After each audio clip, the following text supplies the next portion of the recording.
Way to jump on the bandwagon with that hat today. What? Not you. Jordan's wearing a LA hat instead of his normal, insensitive Cleveland Guardians hat.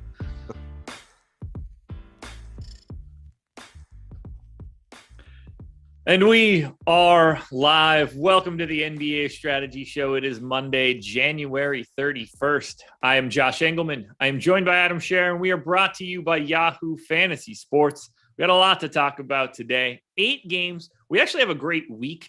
It goes like 8, 7, 9, 6, 7, or something stupid like that. But I don't think that we have any 10-game slates. And if we do, it's only one. And we don't have any crazy, stupid 2-gamers this week. So should be a fun Monday through Friday.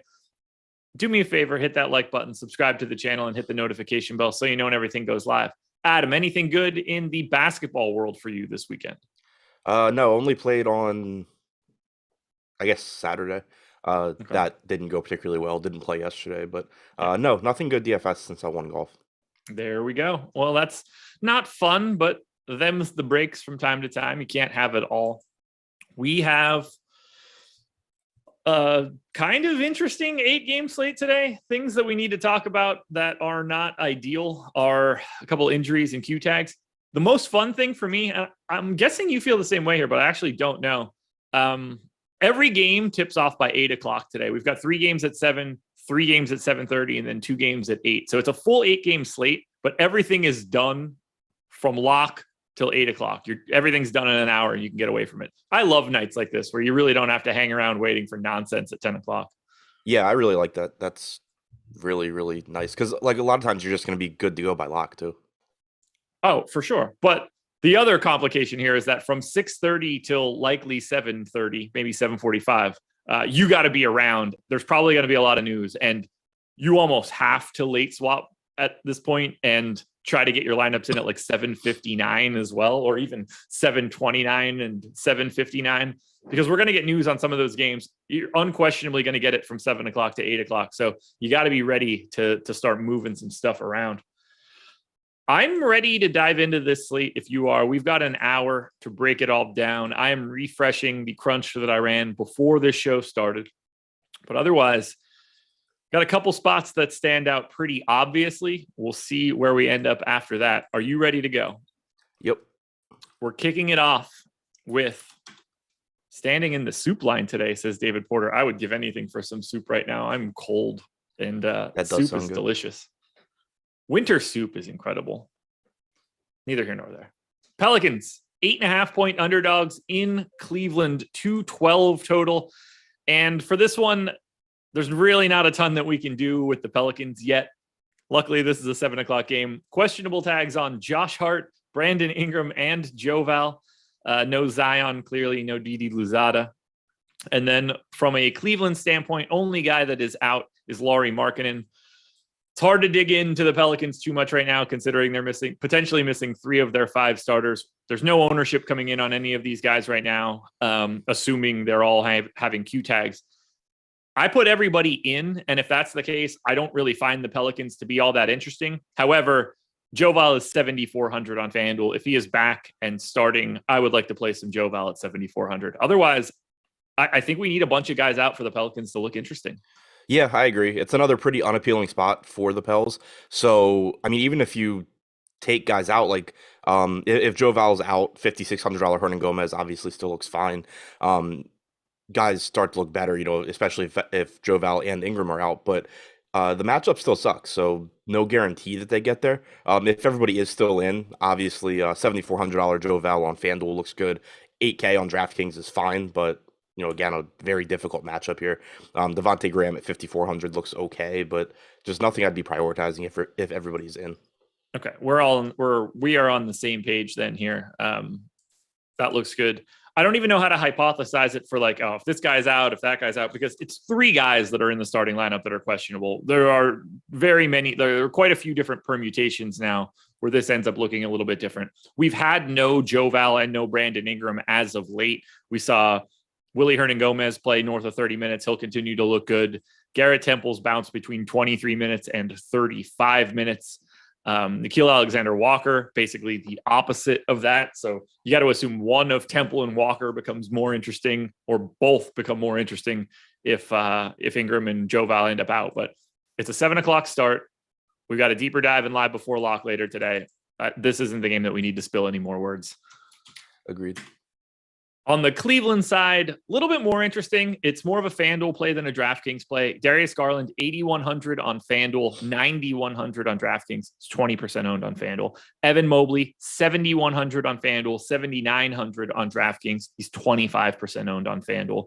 Jared Allen is 7,600 and 7,700, but he also has the power forward eligibility on FanDuel, which is big. He's 12% owned. I don't mind those prices.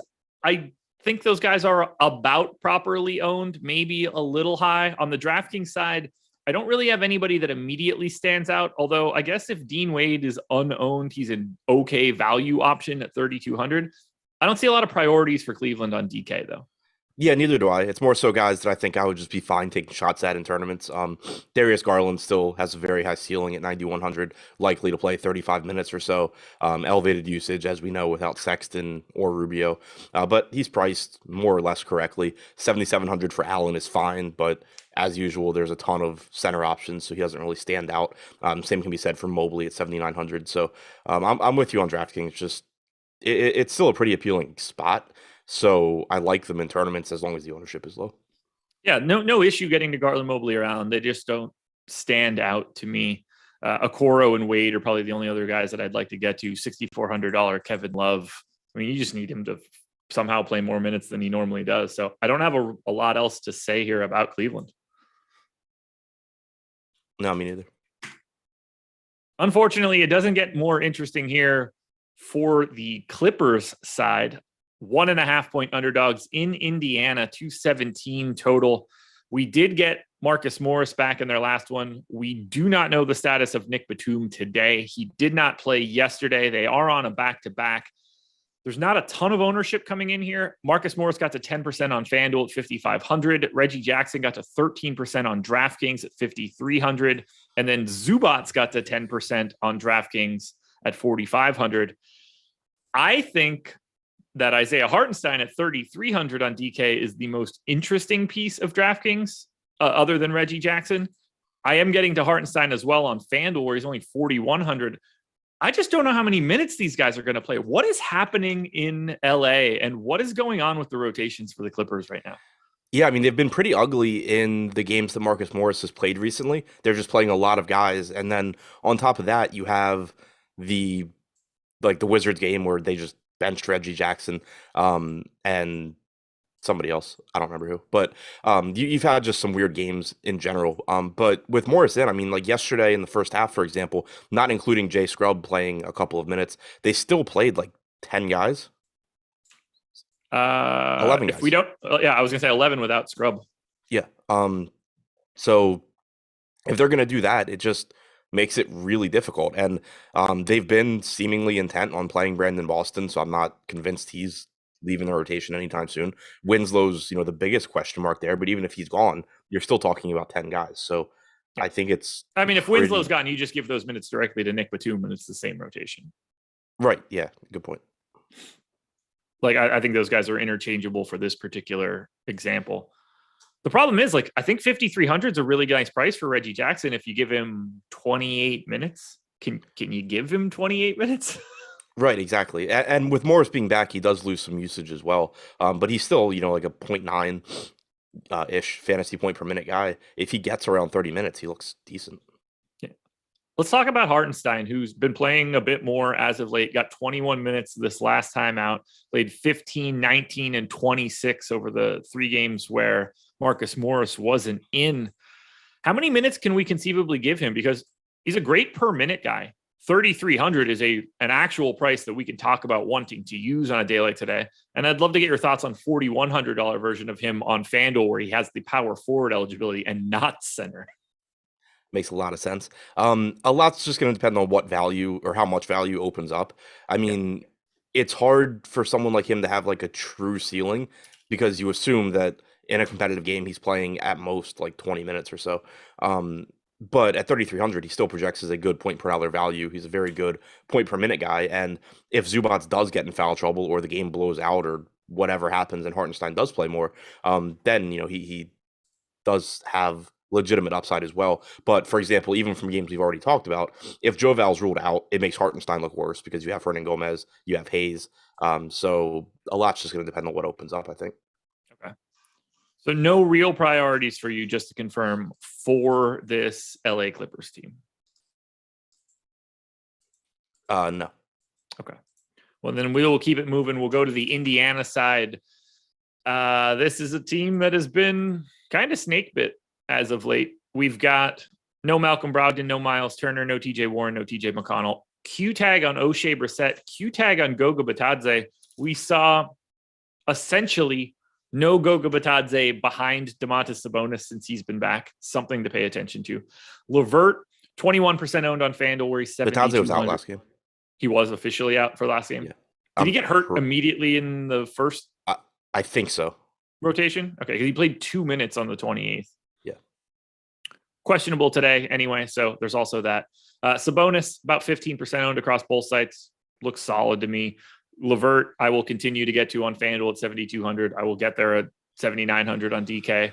And then I've got a little bit of interest in Chris Duarte across FanDuel and DraftKings. He's like a 0.9 guy. Good enough. What are you doing with Indiana? I think Sabonis looks reasonable at 9,800, has power forward eligibility, which is nice. Should play a lot of minutes, getting run at the 5, which is always really productive for him. Like, we haven't seen Brogdon being out make a huge difference for Sabonis this year, but he's always been better with Miles Turner off the floor as well. So I do like, him getting minutes at center and still most likely playing a lot here. I'm with you on Duarte. He just kind of looks fine. Should play around 30 minutes or so if he avoids foul trouble.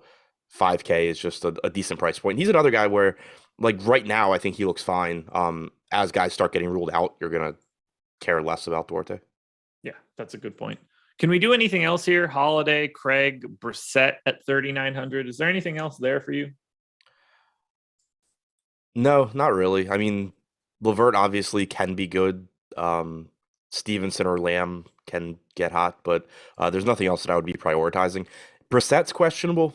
He played 23 minutes last game. If he's out and Goga's out, maybe you get more run for somebody like Lamb, but you also could just get like more Terry Taylor, which wouldn't matter.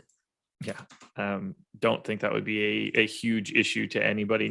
We're not going to be rostering Terry Taylor at all. Craig's today. minutes, I guess, become more secure if Brissett's out. Yeah.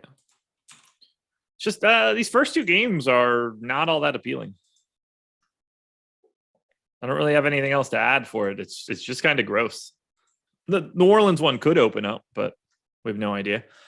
275 viewers in here, just 52 likes. Apparently everybody's still hanging over from the Super Bowl, from the AFC and NFC title games yesterday. So this is a basketball show, everybody. Let's get pumped up for basketball. Hit that like button. We do have a bunch of shows coming up for the rest of today. At 11 a.m., we've got the NFL recap show. So right after this one, we've got the Odds Shopper betting show coming up at 1 p.m. NHL strategy show at 3. Adam, you will be back for the deeper dive today or no? As far as I know. Okay. NBA deeper dive at 5. And then I will be back for NBA Live Before Lock at 6.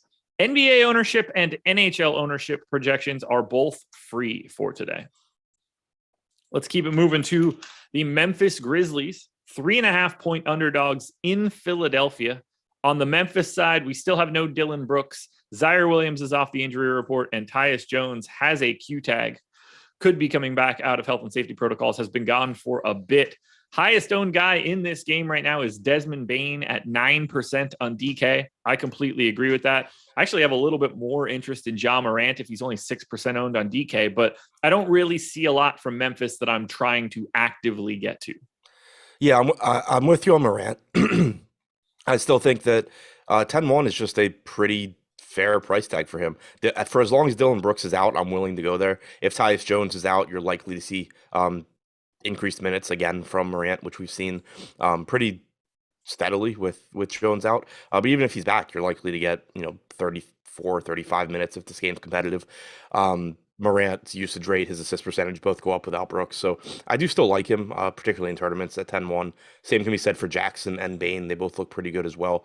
As far as the rest of the guys go, with Kyle Anderson back last game, you still got, or you did get like 23 minutes off the bench for Anderson. You still got about 27 from Melton. Brandon Clark played 20.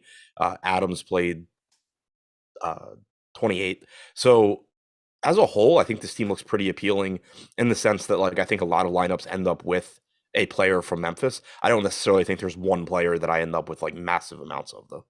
I'm with you on that. I think Ja's going to end up getting slept on. I'm interested here. He's the type of guy that usually looks pretty good against the Sixers, so I'm curious to see how it shakes out. Anything else we should touch on for Memphis? I just like everybody's sort of just priced where they should be. Yeah, agreed. We go to Philly, where we'll definitely be talking about my boy once again. Couple interesting pieces to note for Philadelphia today. Q tag on Furkan Korkmaz. Shake Milton remains out. We've got Tyrese Maxey, 29% owned on FanDuel. I agree with it. He's 6K, point guard, shooting guard. He's 14% owned on DraftKings at 6,600. Tobias Harris, Joel Embiid, and Seth Curry are all 10 to 15% owned on DK. Embiid is 24% owned on FanDuel. Not sure that I want to get there for 11-4, but clearly he looks good. I really just don't know what to do with Joel Embiid's rates right now. We did get Seth Curry back for this most recent game. Embiid has been on a completely different level over the past few weeks. I don't really know what to do with those rates in comparison to his rates in the aggregate when everybody is available. Anxious to hear your thoughts, but what are you doing with Philadelphia?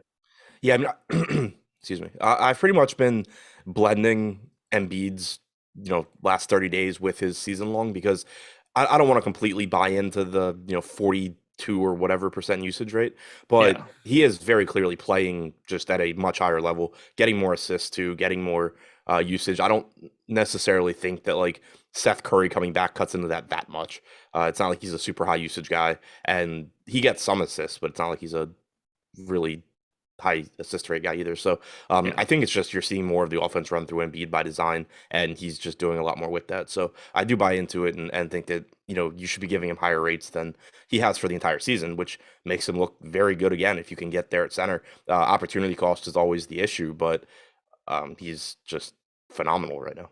Yeah, 1.77 FanDuel points per minute over the last 30 days. That is the highest rate of anybody over the last 30 days. 2/100ths of a fantasy point actually ahead of Nikola Jokic. Now, Jokic has played 90 more minutes in that time, but still fantastic from Embiid.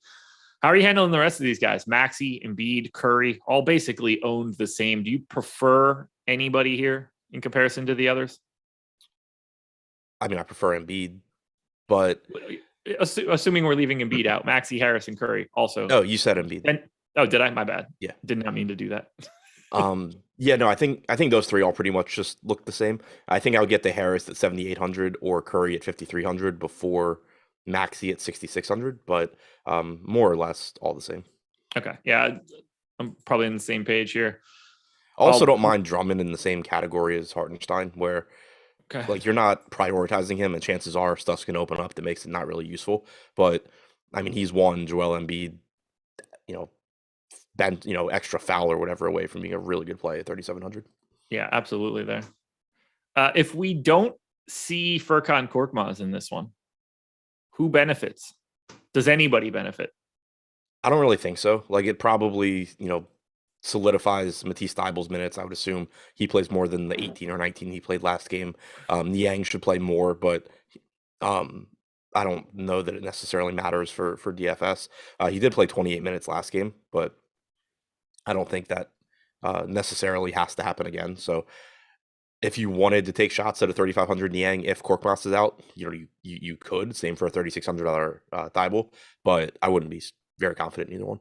Yeah, I just assume that now that Seth Curry is back, Korkmaz is set up to play, 16 to 20 minutes. And if he ends up out, they just go to Brown or Joe or something else. And it ends up being much ado about nothing. I got nothing else here for Philly. No, me neither. Well, now we've got one we can talk about. Some side of this is easier than others. We could talk about Toronto. And please tell me that you saw how many minutes they played in their last game. Like 55 across the board. Yeah. 56, 56, 54, 56, 56. Boucher played 12. Achua played 16. And Banton played 9. These guys are absolutely nuts. So Siakam's 20% owned on FanDuel. Van Vliet's 15% owned across both sites. Scotty Barnes is like 10 on FanDuel. Trent is 10 across both sites. Anunoby not getting all that much love. I think these guys are probably under-owned to a degree in some of these spots. I've got Siakam and Van Vliet both in for 40 minutes. Anunoby for 38. Barnes and Trent in for 36. Not entirely sure what to do with Boucher and Achua's minutes, but there's something there. You don't have a choice, right? Like, you just got to play a bunch of Toronto. Yeah, it seems that way, especially because it appears Nick Nurse is just going to lie. And had you seen his quote that they were going to start playing more guys? Yeah. Great work on that one, Nicholas. For now, I don't really see any reason to believe that based on what happened in the last game. So yeah, I mean, Van Vliet at 8,700 looks really good. I think he's probably my favorite guy from Toronto. But Siakam, with his power forward eligibility back, Barnes, Anunoby all look fine. Gary Trent looks fine. But I would say Van Vliet's the top guy for me. I agree. I have more Van Vliet than anybody else. Happy to get to Siakam. 8,900 on FanDuel, power forward eligibility. I can't skip that. And I think Scotty Barnes is getting a little bit underrepresented on FanDuel at 6,600. OG's 8K on FanDuel, so he's the one guy that you can conceivably get away from, which means he's probably the guy that gets the most action today. And it's harder for him to pay off an 8K price tag, but it just hurts everybody else. That's the way that I'm expecting it to work for me. What do we do with Boucher and Achua, though? Because I think that's the most interesting piece. Can we even expect these guys to play enough minutes to matter? Like this most recent game, obviously the answer was no. But if one of them is going to get, if Achua can get 22 and Boucher can get 28, is there something there? I don't really think so. I mean, like, I think you could get like a 24-minute game from Boucher and around like 20 from Achua if the starters play like, 37, 38 minutes instead of like 42. But I still, like, I don't really want to use a center spot on Achua there. I think I would rather go to like Hartenstein or Drummond just because they're better point per minute guys. Boucher at 5,200 certainly could give you a good game if he plays 24 minutes, but still seems more like a long shot. Yeah, it's crazy. Do you ever worry about any rules for Toronto? Not really. Yeah, no. I mean, I don't want both. I definitely don't want both of Boucher and Achua. But sure, but for Siakam, Van Vliet, Anunoby, Barnes, Trent, whatever shows up just shows up. Yeah, because the thing is, like, normally you would have some sort of rule with Boucher and somebody thinking that, like, if somebody plays less, Boucher plays more. But in reality, if any of these guys play less, Boucher probably plays more because they just play these guys at every position. This team is insane. It's truly, truly insane. Well, I don't have anything else here for Toronto. Atlanta, on the other hand, might be they're a really tricky team. I don't know if it's going to matter at all, but I just feel like I want more guys from Atlanta. Trae Young is 9K on FanDuel, pulling 20% ownership. To me, that is fully warranted. He is 12% owned on DraftKings at 10K. I agree with it. The real problem for Atlanta now is that they've got guys that are starting that don't close, and then two of the bench guys generally do close. So it's creating this situation where basically everybody else plays like 24 to 28 minutes instead of anybody really getting straight through starter runs. So how do we manage Atlanta, a team that's basically not pulling any ownership outside of Trae Young? Yeah, I mean, they're pretty unappealing. I wouldn't be surprised if at some point Bogdanovich gets back into the starting lineup, but I don't think that plays a huge role anyway. Like, he played almost 28 minutes last game. That's more or less what I would expect if he starts as well. it's mostly Trae Young, and then if you get to some Collins or Capella at pretty cheap price tags, we know that they're certainly capable of having monster games. But Capella's playing time has been down. Yeah. Collins just is around 30 minutes in general. So I don't really like much here outside of the 10K price tag on Trae Young is pretty appealing.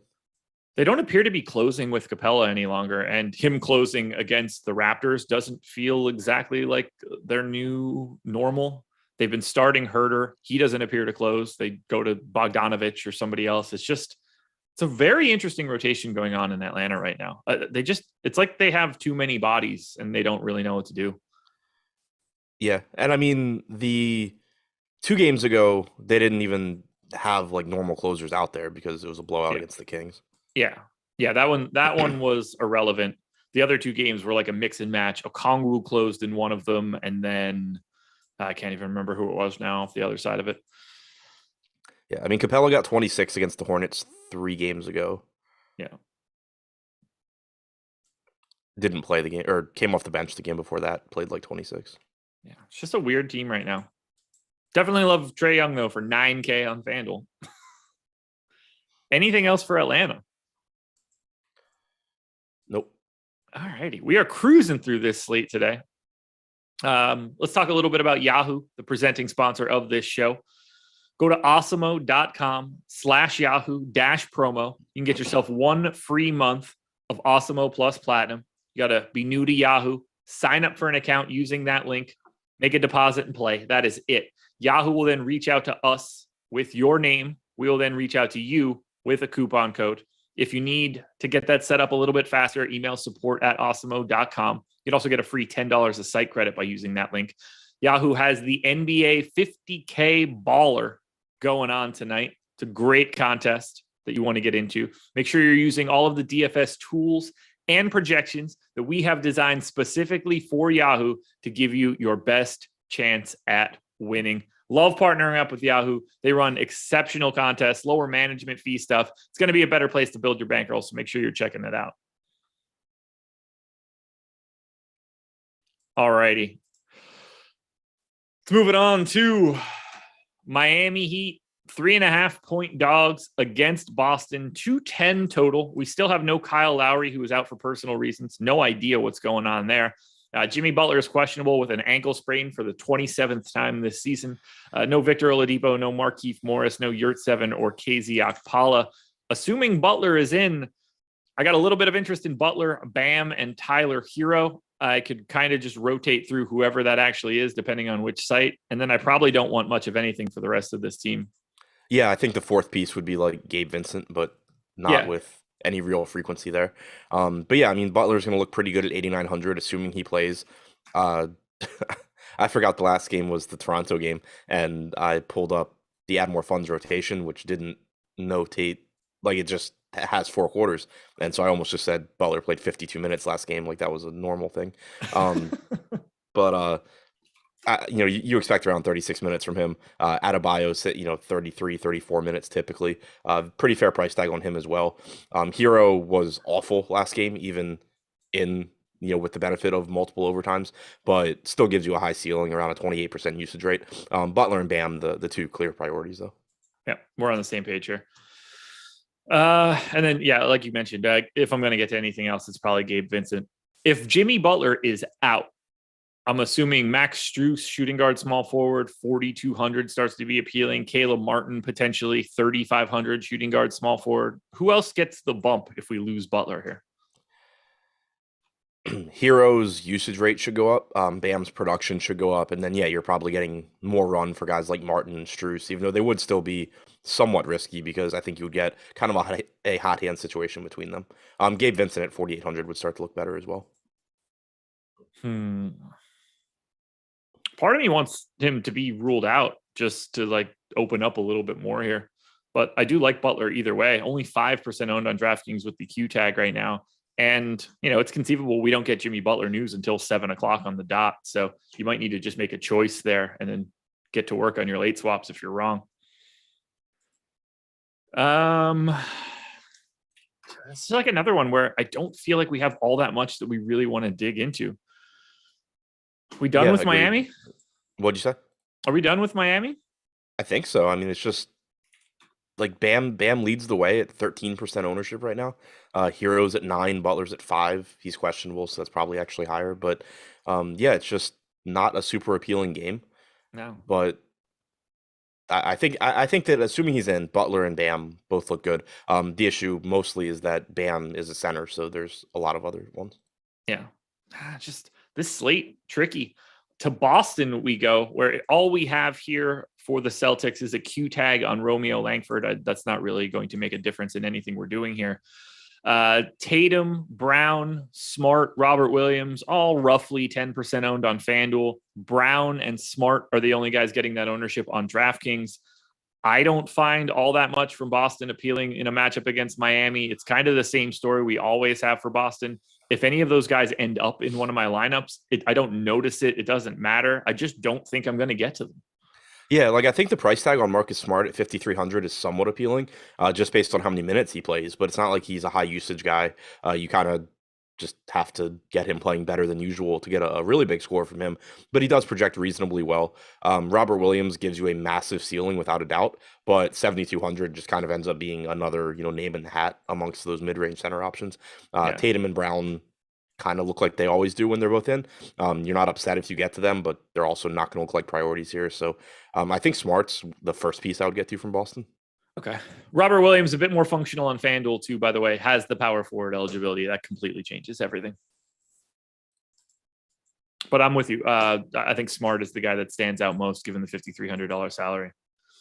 It's just I don't ever really want to take people against Miami. The defense is really good. They're the 29th fastest team in basketball. Boston's 27th. Like, this is a place where fantasy points go to die. It's a really weird slate right now. We have not really talked about all that much good or obvious for all of it so far. Like, Toronto is good and obvious, but it's because Nick Nurse makes it easy for us and plays everybody 40 minutes a game. Otherwise, every single one of these games has been either this team doesn't look all that appealing, or like the Pelicans, we can't even talk about it because 3/5 of their starting lineup is a Q tag. Yeah, I mean, so far it's just been like a lot of basically healthy teams, and then also a lot of games between teams that aren't that appealing in terms of pace and or defense. Like when you have a Cleveland game, their opponent's not going to look that good. Same goes for both sides of Boston, Miami. It's not been the most appealing games or shorthanded teams so far. Now, Golden State Houston is the only game that has a total above 220, and it's actually at 230. Yeah. And one of those teams, or at least from when I grabbed them earlier today, at least. Okay. Well, now I actually think that we have at least a little bit to talk about, especially from a logic standpoint. The Sacramento Kings are 5.5-point underdogs in New York, 214 total. Now, here's the tricky part for Sacramento. We still don't know if De'Aaron Fox is playing today. He is questionable. I put him in. Bagley is out and Terrence Davis is out. So the first question for me to you will be this. Assuming De'Aaron Fox plays, who starts in Bagley's place? My guess is Metu. Okay. That's the same assumption that I went to, and I gave Metu 26 minutes, at which point he becomes a very interesting play today. It could be Mo Harkless, I guess. Yeah. And at which point that'll just make Metu look like slightly worse, and Mo Harkless will likely not look good still. Harkless was ahead of Metu in the rotation last game. Metu was questionable for that game coming in, though. And typically this year, or at least recently, you've been seeing like Metu essentially back up Bagley. So we'll see what we get here. Assuming Metu starts, 26 minutes seem about good for a $3,700 power forward. Becomes one of the better value plays. Yeah, seems about right. Makes him look pretty good. Okay. And I think we're on the same page there that if it happened to be Harkless, he's just not going to get enough minutes to care, really. Yeah, he just doesn't do enough on the floor typically. So let's talk about the rest of this team then. Assuming Fox is in, Halliburton, Fox, Barnes, Holmes. Who's the best option you can get to? I think Holmes at 5K. Still a really cheap price tag for someone that produces around the fantasy point per minute. Played 30 minutes last game, is likely to kind of live in that 28 to 30 minute range. So not an appealing matchup, but I think the price tag on Holmes looks really good. Yeah, you and me both. Grades out really well. Grades out as my second best option behind Metu, assuming Metu is starting here. I think Barnes looks good at 6,200 to 6,100, depending on which site you're looking at. He's just kind of firmly in that 0.8 to 0.85 fantasy point per minute range. Having no Bagley means that, maybe he could play a little bit more at the 4, which I think is a benefit for him. How do you want to manage Halliburton and Fox if Fox is in? Do you have a preference between the two? My preference would be Fox, but I'm not super interested in either one if Fox is in. But he is $400 less than Halliburton on DraftKings, so I would get the Fox first. The only way I really think either of them are appealing, though, is if Fox sits, you do get a pretty sizable bump for Halliburton without Fox on the floor. His assist rate skyrockets. He's still expensive. Like at 8,500, I don't know that I would call him like a true priority, but he's at 1.08 DraftKings points per minute with a 39% assist percentage without Fox on the floor this year. So he would at least be playable, I think. Halliburton 7,700 on FanDuel, point guard and shooting guard eligibility opens up a little bit more and will look even better if Fox happens to be out. But I think we could cast a pretty wide net on Sacramento. Like I'm certainly going to be getting to some Barnes, Halliburton potentially, Fox potentially, Holmes, Metu both look good, especially if Metu's starting. Do you have any interest in Hield or Davion Mitchell? Not really. Assuming that Mitchell goes back to the bench, and actually even if he starts at 4,900, I'm not that interested. Yeah, same. This one will be tricky. We might not get that Sacramento starting lineup until 7:00 at the dot, but as of right now, I will be moving forward with the assumption that Chimezie Metu is starting and playing some sort of starter run. Yep. And then all bets are off what happens in the fourth quarter for this team. The answer to the question, who would benefit if Metu doesn't play well or gets in foul trouble, is like different people to some extent, but mostly Mo Harkless, which doesn't help a whole lot in DFS. Yeah, no one benefits if Metu doesn't play well. Yeah, I mean, like Barnes could play more at the 4 and you get more Buddy Hield. Like that's possible, but probably not enough to make like a substantial difference in Hield. You would just mostly see more run from Mo Harkless. Now, on the Knicks side, another complicated team. We have one very questionable piece of this information that I want to get your thoughts on. From a news perspective, Nerlens Noel is probable. Everything else is okay. But I have to ask you this question. The last time out for the Knicks, Kemba Walker played 29.8 minutes, just a standard issue, first quarter run, second quarter run, third quarter run, closed like a starter. He's 4,500 on FanDuel today. How many minutes can we project Kemba Walker for? Because if he's projected for 28 minutes like a normal starter, 1, if we have him at 5% ownership, it's a farce. 2, I want to have a lot of him. Yeah, I mean, I'm pretty comfortable going to 28 to 30. Like 2 games ago where he only played 19 minutes, RJ Barrett only played 24. The only starter that played in the fourth quarter of that game was Mitchell Robinson. So I'm not, holding that against Kemba when it was just a rotational thing. The game before that, he played 19 minutes again. That was one where Quentin Grimes closed, Emmanuel quickly closed. I think it's like I'd go like 28 minutes on him. Okay, I did as well. Shows up 3 times as likely to be in the optimal as we're currently showing ownership. I'm getting an immense amount of him because at 4,500, it's hard to really fail. I'm very intrigued by Kemba Walker on foul. I'm happy to get to him on DraftKings at 5,400 if we assume he's playing starter minutes. Not that he's as good of a play, but still fine at 5,400. I don't have much to say about Randall. 8,300 on FanDuel, power forward center looks pretty good. Definitely something I want to get to. 9K on DraftKings, even just at power forward. To me, Julius Randle is the best play from the Knicks. And then Barrett is the guy that I cross my fingers and hope is the right day. Yeah, it's a good matchup for these guys. The pricing just on DraftKings at least isn't that favorable. I'm with you. I'm fine getting the $5,400 Kemba. If he plays 26, 28, 30 minutes, somewhere in there, he should be good in the spot. If other value doesn't open up and you want to throw some darts at guys like Quickly or Grimes sub 4K, I think that's fine. Like if Kemba doesn't close, one of them probably is closing, but you shouldn't have a whole lot of confidence there. As far as the rest of the pieces, like if you get to a little bit of Randall, that's fine. If you get to a little bit of Barrett or Robinson, that's fine. But nothing really stands out, and I do think Kemba ends up being my favorite piece here. Yeah, it's God, that doesn't feel good, does it? No. By the way, not that he's played a ton of minutes, but 0.68 FanDuel points per minute over the past 30 days for Kemba Walker, just lighting the Nets on fire. And I don't mean the Nets as in the Brooklyn Nets. I mean the Nets of the basketball hoop. Dude is ice cold right now. So he's going to play 20 minutes tonight, and I'm going to end up with 40% of him. I mean, I think that's why you mix in some Quickly and Grimes too. Sure. Yeah, it's certainly not outside the realm of possibility that anyone gets the minutes here for the New York Knicks. Anything else you want to touch on here for the Knicks? This game, oddly enough, Knicks Kings is probably the most overall important game we've talked about.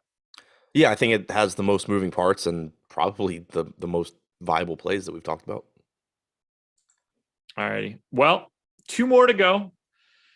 Now we've got a little bit more to talk about. The Golden State Warriors are 10-point favorites in Houston with a 230 total. Golden State is without Draymond Green, Otto Porter, Andre Iguodala, and James Wiseman. We've got a Q tag on Nemanja Bjelica. So the question for you now is this: who starts for Otto Porter today?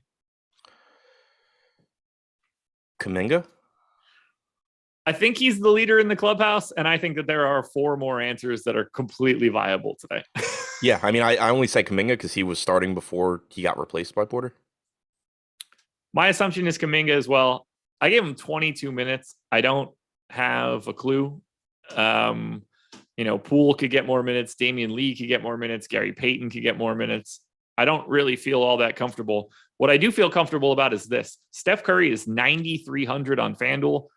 I actually like Steph Curry a lot today. Unfortunately, he's already 30% owned, so the public is already there. The other guy getting ownership, 29% on FanDuel, 16 on DraftKings for Andrew Wiggins. Those 2 guys pulling the most ownership. Looney pulling 20% on FanDuel where he's 4,900. Not so sure I need 20% Looney, but I understand why it's happening. And then we're throwing darts at the rest of it. Clay, Poole, Kuminga, Bjelica, all getting a little bit of ownership.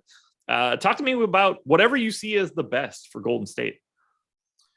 I got confused because David Porter is referring to whoever Isaiah Washington is as a good low-priced pick. I don't even know. He is maybe the backup center for the Pacers. Isn't that Isaiah Jackson? Yes. But I also think he mentioned that earlier, and now I think he's getting it wrong.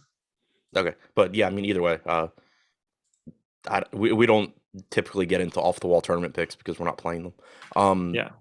As far as Golden State goes, though, they look like the best team we've talked about so far. Looney, 4,900, played around 30 minutes last game. If Bjelica's out, Looney should play extended minutes again. Even if Bjelica's back, you're probably getting 25, 26 minutes from Looney. Makes him look pretty good at that value or at that price in this spot.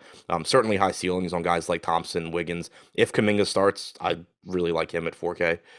If he comes off the bench, then it's obviously a lot riskier. He still could get there, but if he's starting, I assume he's going to pick up a lot of ownership and project really well. Curry at 11K, if you happen to get there, that's fine. But I would say that the guys I get to the most are Looney, and then if Kuminga's starting, Kuminga. That is not how you win tournaments. FYI, David Porter. Jose Alvarado on an 8-game slate is not. He just replied to me and said that's how you win tournaments. Yeah. Adam, you're not playing enough Isaiah Washington.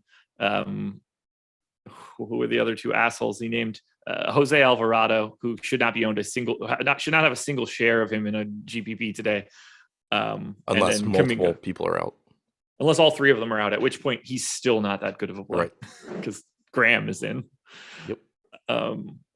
So there's that. Oh, you just pick who? Oh, you just pick who everyone else picks, huh? Pretty much, yeah. Yeah. Me too. If JTA starts, then play him. Keep in mind that it wouldn't be the first time he's started and done absolutely nothing, but I would go back to that and fall for it again. Who is the best non-Curry, Wiggins, Looney play today? You said best non-Curry, Wiggins? Yeah. And Looney, I guess. Because I think those 3 guys' roles are pretty firm. I mean, if Kuminga starts, I think he's the best play. Okay, that's fair. But I mean, so I guess that kind of backs me into the answer is Clay because you took away every other player. I took away the good players that all would play the minutes. I mean, what's your expectation right. on But I'm saying minutes? if you say who's the best player other than Curry, Wiggins, and Looney, and then we have the caveat of if Kuminga starts. Well, that's your caveat. Okay, well, so I mean, I guess the answer is whoever is starting in place of Otto Porter. Okay, that works for me. What's your expectation on minutes if it's Kuminga? 26. Okay. Fair. I don't know what to do. I don't trust it. I feel like 26 is a difficult number to give him because I don't think it's a lot. Like, I'm not sure that it's any more than that. And I think that like unfairly penalizes other guys. Like, we saw him play 33 minutes on the 16th. It's never been more than 25.6 in the past 30 days. You know, they've had guys out periodically here, nothing too crazy. I could see it just being like 22, and it's just another big net where Gary Payton gets a couple extra minutes, Damian Lee gets a couple extra minutes. Now, if Juan Toscano Anderson is also out, I start to think that Kuminga just has that like 26 kind of firmed up. He's not on the injury report for what it's worth. That's a true statement. For some reason, I was thinking that he was. One quick point, because someone had said, what if Toscano Anderson starts?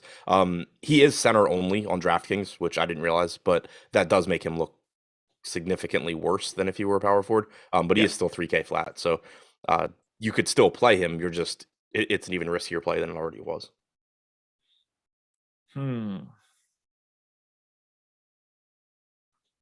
Do you want to get to anybody else in for Golden State?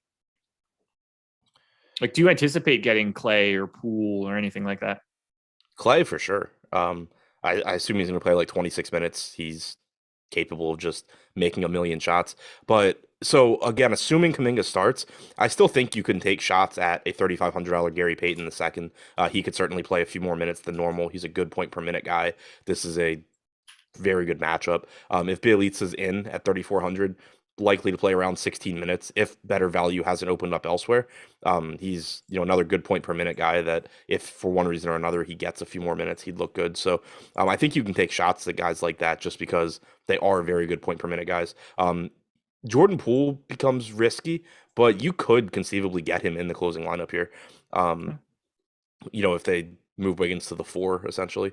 I don't think that's crazy at all. Like, you could even see that starting lineup potentially. I mean, this is Houston. It's not right. Andrew Wiggins can handle whatever they're putting in at the 4. Right. Like, it wouldn't be shocking if Poole started and Kuminga didn't. But that was the one that I looked into the most, and I was just like, it just seems like they're going to keep him on the second unit. It doesn't seem like they would move Poole. That seems to just mess things up. It's a bad use of Jordan Poole. Right. But I don't think it would be surprising at all if he closed. No. So I mean, it's risky, but I just think that the obvious guys, Looney, Curry, Wiggins, Thompson, and let's say Kuminga starts. Those guys are all going to get ownership, and they should. But this is a team where I think you have some pretty appealing price points on, Peyton and Bielitsa, where they could do some damage. And then somebody like Poole, if he does get to 30 minutes instead of 24, in this matchup looks pretty good as well. Kuminga has had 4 starts this season. Are you ready for these numbers? Sure. He has played 15 minutes, 25 minutes, 6 minutes, and 36 minutes. Yeah. That is one in every bucket of 10 minutes all the way up the line. One sub 10, one 10 to 20, one 20 to 30, and one 30 plus. What the hell do you do with that? Yeah. How are you able to start and play 6 minutes and 36 minutes in 2 separate games? I think he got hurt. Is that what it was? Not only that, it's 2 separate games separated by 2 days.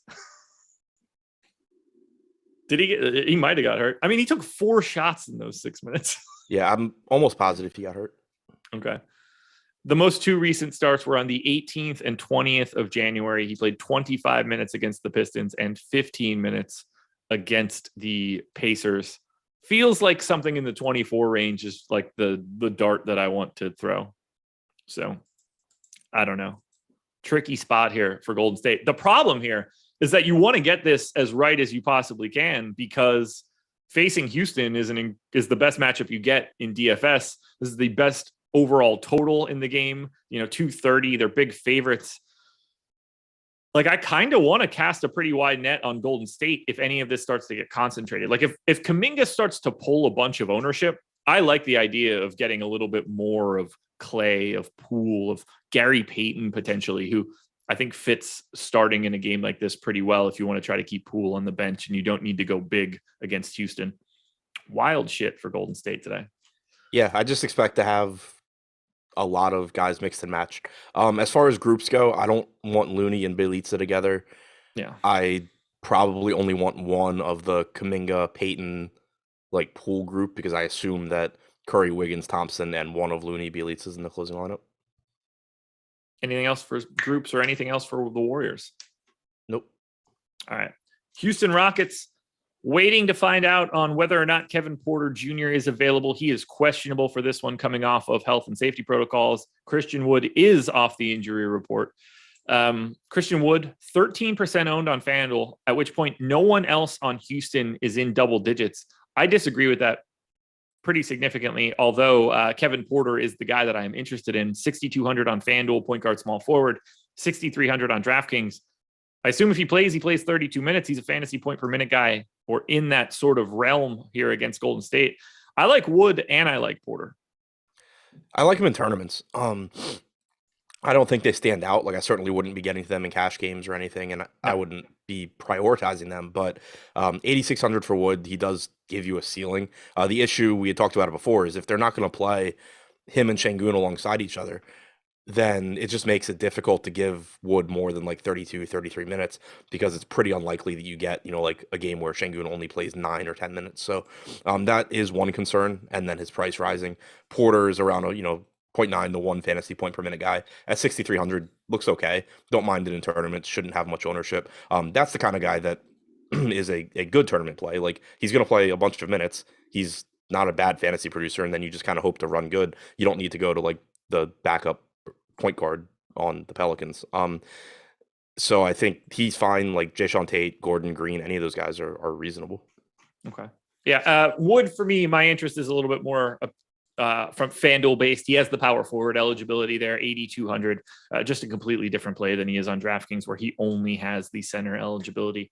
I'm with you though. Like Tate, Jalen Green, Eric Gordon, I think you can cast a pretty wide net to some of these guys. 4K Kenyon Martin, your boy, even viable as a potential value play, considering we don't have a ton of value right now. I don't know what it is. I end up with a lot of Kevin Porter on a regular basis. Yeah, I feel like he's in maxi territory for you. He's starting to get there. I mean, I got him at 1.01 fantasy points per minute on FanDuel today. I don't think that's outlandish. He's 0.99 for the past 30 days. Like, I think I have him projected correctly. I just don't stop getting him. I'm pretty much always lower on him than you, I think. Okay. Yeah, everybody's got those guys, like, I'm sure right off the top of your head when you are digging into your stuff, the guys that you're going to be higher than on everybody else and lower than everybody else. Just becomes a thing. I've got nothing else for Houston. Golden State Houston is a very interesting game, just given the pace of this matchup and the total. We're closing it out. Final game. Lots to talk about here. Portland and OKC, 3.5-point favorites for Portland. It's the same guys that have normally been in for Portland. Like, we have no Dame, we have no Nas Little now, no Cody Zeller. Lots of ownership here. 15+% to CJ. Same for Norm Powell. Same for Anthony Simons. 29% ownership to Covington on FanDuel. 14 on DraftKings. 25-ish% going to Nurk. The whole Portland starting lineup is getting jammed in here against Oklahoma City. Oklahoma City without Shai Gilgeous-Alexander, by the way. And for the most part, I agree with it. Like, I'm going to have probably more Portland than just about any other team. Yeah, I agree. 8,300 for Nurkic looks good. That's another spot where, he's going to clearly get more ownership than somebody like Christian Wood. So if you need a lower owned guy in your lineup, you can go to Wood in that same price range. But Nurkic, I think, looks better in terms of chances of success. CJ McCollum still, I think, mispriced at 7,600 for somebody likely to play 38 minutes or so. Averages around 1.1 DraftKings points per minute without Lillard. Simons, Powell, Covington all look fine. I wish Trendon Watford had power forward eligibility because I'd be kind of interested there at 3,100. But with only center eligibility, it kind of just falls into like the Hartenstein, Drummond, just hope to get lucky range.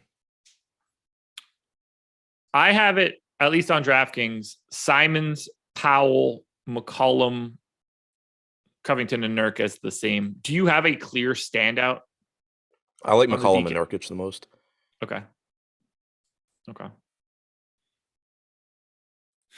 But on then FanDuel, go ahead. I think Simons is probably 3rd, Powell 4, Covington 5. Okay.